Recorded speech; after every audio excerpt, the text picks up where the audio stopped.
来看南部前几天哦，发生几啊届的地震，又搁落大雨。新化的虎头边有一间林家厝倒去，搁踢底着一台轿车甲3、4台的奥多摆哦。这间厝嘛已经50多栋咯，附近嘛是老社区。台南市政府虽然想要社区更新，也毋过进度是真慢，附近的住户嘛拢真伤脑筋。 炭火芳怪手当咧甲遮厝倒去的砖仔角清掉，这栋伫新化虎头边附近超过50年的老厝，因为最近连续咧地震落雨，全咧倒去。虽然无去地着人，不过附近的民众嘛开始烦恼家己的厝敢抑个安全。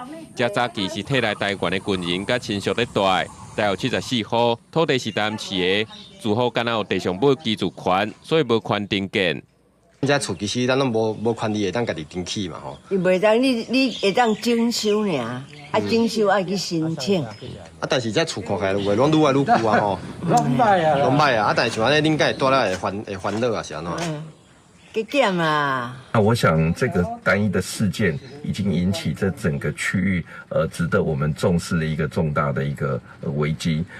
这住户嘛捌做自救会认真真侪届，讲要改建有权大声买地要求，不过因为法令规定，市府拢唔敢答应。民代嘛要求加速社区更新的规划，目前相关部门嘛已经委托购物公司来进行。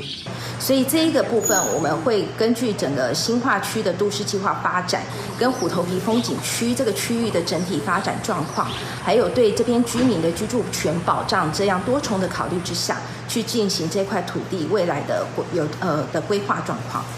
因为在地个日本新社土地等历史建筑的征收，在地希望会当配合虎头边的发展，赶紧甲门面处理好势。因若住户的居住权，敢是要犹太，也是要去做社会主体，详细嘛要等规划公布，才会当刷手来协调。记者综合报道。